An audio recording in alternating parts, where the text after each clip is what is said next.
Good afternoon all of you. पहले हमने जो पढ़ा था वो टॉपिक पढ़ा था हमने कि एटम के अंदर 3 सब एटॉमिक पार्टिकल होते हैं, प्रोटॉन, न्यूट्रॉन और इलेक्ट्रॉन। आज हम इसके आगे का पढ़ रहे हैं कि प्रोटॉन पर जो चार्ज होता है वो क्या होता है। अगर हम रिलेटिव एटॉमिक चार्ज पूछें तो रिलेटिव एटॉमिक चार्ज जो होता है उस पर +1 होता है, और जो न्यूट्रॉन होता है न्यूट्रॉन पर कोई चार्ज नहीं होता, और इलेक्ट्रॉन पर चार्ज होता है -1। ठीक है। और एक एटम के अंदर, एक न्यूट्रल जो एटम है, एटम के अंदर जितना पॉजिटिव होता है उतना ही चार्ज नेगेटिव होता है, इसीलिए एटम न्यूट्रल होता है। ठीक है।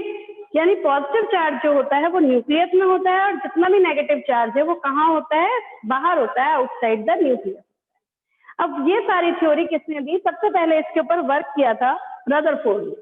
रदरफोर्ड ने एक एक्सपेरिमेंट किया था जिसे हम गोल्ड फॉयल एक्सपेरिमेंट कहते हैं। वो एक्सपेरिमेंट में उन्होंने गोल्ड की फॉयल ली थी, और फॉयल पर क्या करवाया था, अल्फा स्कैटरिंग एक्सपेरिमेंट है वो। उस अल्फा स्कैटरिंग एक्सपेरिमेंट में उन्होंने गोल्ड फॉयल, गोल्ड के पार्टिकल्स हैं, एटम्स हैं गोल्ड की, बिल्कुल उसको मैलेबल होती है गोल्ड, इसीलिए सबसे ज्यादा मैलेबल है, इसीलिए उसकी क्या, उसी की फॉयल ली थी। और इस गोल्ड फॉयल पर एम्बार्गमेंट की थी किसकी, अल्फा पार्टिकल्स की। अब ये पॉजिटिव चार्ज पार्टिकल हैं, तो जब उन्होंने इन पार्टिकल्स को देखा, यहाँ पर उन्होंने स्क्रीन लगा दी थी। अब क्या हुआ कि जब ये पार्टिकल्स गए तो बहुत सारे पार्टिकल्स कैसे चले गए, बिल्कुल सीधे चले गए। अब कुछ पार्टिकल्स क्या हुए, कुछ एंगल पर क्या हो गए, डिफ्लेक्ट हो गए। Some of the particle are deflected from their path. लेकिन कुछ कैसे हो गए, कुछ पार्टिकल्स क्या गए और रीबाउंड हो गए, यानी कि जिस पाथ से गए और उसी एंगल से वापस आ गए। तो ये क्या हुआ, अब उन्होंने इस ऑब्जर्वेशन के ऊपर ये जो देखा, इसके अंदर ऑब्जर्व किया, तो क्या ऑब्जर्व किया रदरफोर्ड ने, उन्होंने ये बताया कि some of the particle go straight, कुछ पार्टिकल्स क्या सीधे चले गए, कुछ पार्टिकल्स किसी एंगल से डिफ्लेक्ट हो गए, और कुछ बहुत ही कम पार्टिकल क्या हुए, रीबाउंड हो गए। अब ऐसे इसको इन्होंने एक्सप्लेन कैसे किया, उन्होंने कहा कि जो एटम होता है वो कैसा होता है, बहुत स्मॉल होता है, और उसके अंदर जो एक बहुत ही, जो एटम अगर इतना बड़ा है वो पूरा एम्प्टी है। अगर एटम जो भी उसका साइज है उससे बहुत छोटा साइज में उसके मिडिल में क्या होता है, एक न्यूक्लियस होता है, और वो जो न्यूक्लियस होता है वो डेंस होता है, डेंस है, और उसी के अंदर इलेक्ट्रॉन और उसी के अंदर न्यूट्रॉन और प्रोटॉन रहते हैं, और इलेक्ट्रॉन बाहर रिवॉल्व करते हैं। तो रदरफोर्ड ने अपनी थ्योरी में ये कहा कि इलेक्ट्रॉन जो है, एटम में इलेक्ट्रॉन क्या है, एटम के चारों तरफ उसमें रिवॉल्व करते रहते हैं, ऑर्बिट्स के अंदर रिवॉल्व करते रहते हैं, और न्यूक्लियस के अंदर प्रोटॉन और न्यूट्रॉन होते हैं, प्रेजेंट होते हैं। अब इस थ्योरी में उन्होंने ये थ्योरी बता दी, लेकिन ये थ्योरी भी क्या हो गई, इसके भी कुछ ड्रॉबैक्स थे। क्या ड्रॉबैक्स थे कि रदरफोर्ड ये नहीं बता पाए कि आखिर एटम स्टेबल क्यों होता है। आप कभी गोल गोल घूम कर देखो, अगर आप लगातार गोल गोल रिवॉल्व करते रहोगे तो क्या होगा, आप अंदर की तरफ गिरने की लगोगे। तो ऐसा क्यों होता है, क्योंकि जब हम किसी भी एनर्जी से तेज तेज घूमते रहते हैं तो हमारी एनर्जी भी हमारी बॉडी से रेडिएट होती है। तो ऐसे ही एटम में भी होता होगा कि अगर एटम में न्यूट्रॉन चारों तरफ घूम रहे हैं, लगातार रिवॉल्व करते जा रहे हैं, और इलेक्ट्रॉन पर चार्ज है नेगेटिव और प्रोटॉन पर चार्ज है पॉजिटिव, तो क्या होगा कि जब वो गोल गोल घूमते रहेंगे तो वो क्या करेंगे, उनकी स्पीड बढ़ेगी, और स्पीड होने से एक्सिलरेशन प्रोड्यूस होगा, और अगर एक्सिलरेशन प्रोड्यूस होगा तो इलेक्ट्रोमैग्नेटिक थ्योरी के अकॉर्डिंगली वो अंदर की तरफ सर्कल छोटा होता चला जाएगा इलेक्ट्रॉन का, और एक टाइम वो आएगा कि वो जो इलेक्ट्रॉन है वो कहाँ गिर जाएंगे, न्यूक्लियस के अंदर ही गिर जाएंगे। पर ऐसा नहीं होता। तो इसको वो क्या कर पाए, ये इस चीज को वो एक्सप्लेन नहीं कर पाए कि आखिर एटम स्टेबल क्यों होता है, ऐसा तो अनस्टेबल हो जाएगा एटम। तो आखिर एटम स्टेबल क्यों होता है ये वो एक्सप्लेन नहीं कर पाए। बाकी सब उन्होंने बताया, न्यूक्लियस की डिस्कवरी उन्होंने की, उन्होंने न्यूक्लियस के बारे में भी बताया, और ये भी बताया कि इलेक्ट्रॉन और प्रोटॉन क्या होते हैं, बराबर होते हैं, और इसीलिए वहां पर एटम न्यूट्रल होता है। लेकिन वो न्यूट्रल तो होता है, लेकिन वो स्टेबल क्यों होता है वो उसका रीजन नहीं बता पाए। तो हमें ड्रॉबैक्स भी साथ में पढ़ना है, रदरफोर्ड के ऑब्जर्वेशन भी पढ़ने हैं, फिर ऑब्जर्वेशन की एक्सप्लेनेशन, और देन उसके क्या क्या पोस्टुलेट दिए रदरफोर्ड। तो रदरफोर्ड ने पोस्टुलेट दिया कि जो एटम होता है वो ज्यादातर कैसा होता है, एम्प्टी होता है, इसीलिए ज्यादातर पार्टिकल सीधे चले जाते हैं। ठीक है। अब कुछ पार्टिकल क्या होते हैं, कुछ एंगल पर डिफ्लेक्ट होते हैं, क्यों, क्योंकि very dense, very small dense एक बीच में क्या होता है, न्यूक्लियस होता है, और उसमें चार्ज कौन सा होता है, पॉजिटिव होता है। अब पॉजिटिव पॉजिटिव का आपस में क्या होता है, रिपल्शन। तो पॉजिटिव पॉजिटिव आपस में क्या करते हैं, रिपल्शन करते हैं, इसीलिए वो जो पार्टिकल है रीबाउंड हो जाता है, तो वो डायरेक्टली क्योंकि न्यूक्लियस से टकरा गया, इसीलिए वो क्या हो जाता है, वापस आ जाता है। तो ये उन्होंने अपनी थ्योरी की एक्सप्लेनेशन दी थी और अपनी पोस्टुलेट दी। इसके बाद नेक्स्ट थ्योरी जो आई वो है बोहर मॉडल। तो आज हम बोहर मॉडल को समझेंगे। बोहर मॉडल किसने दिया था, बोहर ने ही दिया था। बोहर मॉडल, बोहर मॉडल जो अब चल रहा है, जो आप मानते हैं, जो मॉडल क्या था, ये इन्होंने ये कहा था कि ये न्यूक्लियस है, ठीक है। अब न्यूक्लियस के चारों तरफ क्या है, शेल्स है, एनर्जी लेवल्स है। न्यूक्लियस के चारों तरफ क्या प्रेजेंट है, एनर्जी शेल्स प्रेजेंट है। अब ये जो शेल है, इनको शेल को उन्होंने नेम दिया था, या तो 1 2 3 4 दे सकते हैं, या फिर KLMN दे सकते हैं। तो ये फर्स्ट वाली शेल को नेम दिया उन्होंने K, इसका L, इसका M, और इसके बाहर वाली का दिया N, ठीक है। ये हो गई N शेल, और बीच में क्या है, न्यूक्लियस। तो बोहर ने कहा कि जो ये क्या होती है, एक एटम के अंदर जो इसका होता है, बीच में क्या होता है, न्यूक्लियस प्रेजेंट होता है, और इलेक्ट्रॉन चारों तरफ रिवॉल्व करते रहते हैं। लेकिन इलेक्ट्रॉन ऐसे ही रिवॉल्व नहीं करती, वो एक सर्टेन ऑर्बिट में रिवॉल्व करती हैं, और जब वो रिवॉल्व करती हैं तो उस समय वो एनर्जी को रेडिएंट नहीं करती। उन्होंने कहा कि वो उस समय एनर्जी रेडिएंट नहीं करते, उनकी वो क्या होते हैं, फिक्स्ड एनर्जी लेवल होती है। फिक्स्ड एनर्जी लेवल यानी उनकी एनर्जी का लेवल फिक्स्ड रहता है। अब ये जो अंदर वाला है, इसके अंदर सब एनर्जी है, फिर इसके बाहर वाले में और एनर्जी, इसके बाहर वाले में और एनर्जी, तो एनर्जी इंक्रीज करती जाएगी, ठीक है।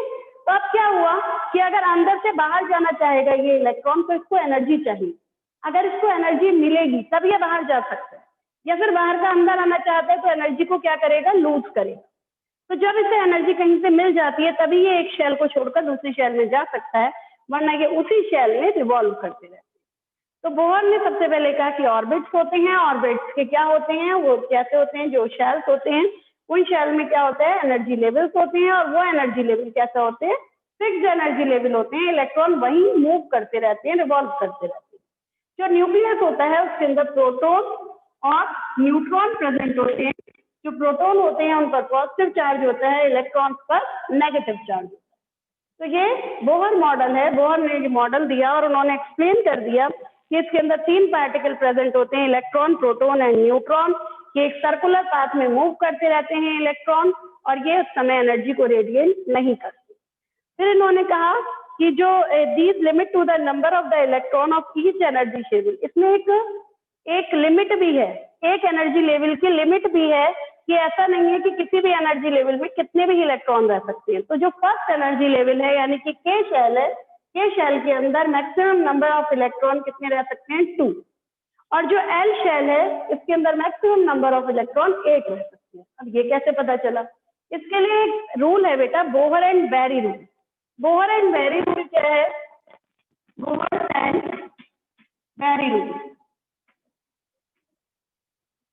बोहर एंड बेरी रूल है। इस रूल का पहला पॉइंट है 2n²। उन्होंने कहा कि इलेक्ट्रॉन किसी भी शेल के अंदर जो इलेक्ट्रॉन एकोमोडेट करेंगे वो किसके अकॉर्डिंग भी करेंगे, 2n², where n is the number of shell. n क्या है, यहाँ नंबर ऑफ शेल है। मान लो इस K शेल का नंबर 1 है, इसका 2 है, इसका 3 है और इसका है 4, ठीक है। तो यानी कि नंबर ऑफ, यहाँ पर नंबर ऑफ शेल कितना है, फर्स्ट शेल के लिए हम बात कर रहे हैं, तो हम 2n² से क्या निकालेंगे कि फर्स्ट शेल में कितने इलेक्ट्रॉन रह सकते हैं, सेकंड में कितने। ये मैक्सिमम नंबर है, इससे कम रह सकते हैं लेकिन इससे ज्यादा नहीं रह सकते। तो बोहर एंड बेरी का पहला पॉइंट ये था कि 2n² के अकॉर्डिंगली ही एक शेल के अंदर जो इलेक्ट्रॉन होंगे, मैक्सिमम नंबर ऑफ इलेक्ट्रॉन, वो किसके अकॉर्डिंगली होंगे, 2n² के अकॉर्डिंगली। और 2n² में n क्या है, नंबर ऑफ शेल है। सेकेंड इन्होंने ये कहा कि जो लास्ट वाली शेल होगी, last shell can not accommodate more than 8 electron, यानी कि जो लास्ट शेल है वो 8 से ज्यादा इलेक्ट्रॉन्स को एकोमोडेट नहीं कर सकती। अगर कोई भी शेल जो लास्ट शेल है, चाहे उसके अंदर और ज्यादा इलेक्ट्रॉन आ सकते हैं लेकिन वो 8 नंबर से ज्यादा इलेक्ट्रॉन उसमें नहीं आ सकते। और फिर उन्होंने कहा कि जो एक शेल है उसमें जब 8 इलेक्ट्रॉन हो जाएंगे तभी दूसरी शेल के अंदर फिल होना शुरू होंगे। ऐसा नहीं है कि आपकी ये शेल 2 इलेक्ट्रॉन इसमें आ सकते हैं मैक्सिमम, इसके अंदर 8 आ सकते हैं, तो आपने 8 इसमें तो पूरे करे नहीं और थर्ड शेल में भरना शुरू कर दिया, ऐसा नहीं। पहले हमें एल शेल में 8 इलेक्ट्रॉन्स करनी है, तभी हम आगे उनको फिल कर सकते हैं। तो अब 2n स्क्वायर के अकॉर्डिंगली के शेल के मैक्सिमम नंबर हम निकाल लेते हैं। 2 इंटू 1 का स्क्वायर इज इक्वल टू आ जाते हैं 2 इलेक्ट्रॉन, ठीक है। अब अगर हम एल शेल के लिए देखते हैं तो एल शेल के लिए क्या हो गया, 2 इंटू 2 का square is equal to 8 electron, ठीक है। अब अगर हम एम शेल के लिए देखते हैं तो 2 इंटू 3 का square is equal to 18 electron, और एन शेल के लिए अगर हम देखते हैं तो 2 इंटू 4 का square is equal to 32 electron. तो इतनी मैक्सिमम नंबर ऑफ इलेक्ट्रॉन्स एक शेल, ये वाली शेल एकोमोडेट कर सकती है। अगर आपसे पूछा जाए कि एल शेल के अंदर कितने मैक्सिमम नंबर ऑफ इलेक्ट्रॉन आ सकते हैं बोर एंड बेरी रूल के अनुसार, तो आप क्या बताएंगे, 8 इलेक्ट्रॉन। अगर maximum number of electron M shell के पूछे जाएंगे तो 18। लेकिन जब हम इलेक्ट्रॉनिक कॉन्फ़िगरेशन करेंगे तो हमें दूसरा रूल भी ध्यान रखना है। दूसरे रूल के अकॉर्डिंगली ये है कि जो भी किसी एटम की लास्ट शेल है उसके अंदर 8 इलेक्ट्रॉन से हम ज्यादा नहीं रख सकते। उसके बाद आ जाता है बेटा एटॉमिक नंबर। क्या, what is atomic number? Atomic number क्या होता है, मास नंबर क्या होता है? अब हम इसके बारे में देखते हैं। ये बोहर एंड मॉडल है, बोहर मॉडल, और ये मॉडल बनाने के लिए भी आ जाता है डायरेक्टली कि आप बोहर मॉडल बनाइए 3 शेल से। अगर आपको 3 शेल कही गई है तो 3 बनाएंगे, 2 कही जाए 2 बनाएंगे, और 4 कही जाए तो 4 बनाएंगे। और बाकी आपको जितनी भी एलिमेंट आपके सिलेबस में 1 से लेकर 20 तक एलिमेंट के इलेक्ट्रॉनिक स्ट्रक्चर बनाने के लिए हैं, तो वो सारे इलेक्ट्रॉनिक स्ट्रक्चर अभी मैं आपको बताऊंगी कि किस तरीके से हम पहले इलेक्ट्रॉनिक कॉन्फ़िगरेशन करते हैं और उसके बाद उसका एटॉमिक स्ट्रक्चर बनाते हैं। पहले हम देखते हैं what is atomic number. Atomic number किसे कहते हैं? एटॉमिक नंबर होता है बेटा number of proton. Number of proton, जो एटम के अंदर जितने नंबर ऑफ प्रोटॉन्स होते हैं उन्हें बोलते हैं हम एटॉमिक नंबर। और नंबर ऑफ प्रोटॉन्स बराबर होते हैं नंबर ऑफ इलेक्ट्रॉन्स की। नंबर ऑफ प्रोटॉन्स, अगर कोई एक न्यूट्रल एटम है तो नंबर ऑफ प्रोटॉन्स इक्वल होंगे नंबर ऑफ इलेक्ट्रॉन्स की, ठीक है। तो ये भी हमें पता लगाना है। अगर हमें नहीं पता होगा तो कई बार क्या होता है कि प्रोटॉन्स का नंबर दिया हुआ होता है और इलेक्ट्रॉन्स का बताया नहीं जाता। तो उस सिचुएशन में हमें खुद ही पता लगाना है कि इलेक्ट्रॉन्स का नंबर जितने प्रोटॉन्स हैं उतने ही इलेक्ट्रॉन्स होंगे।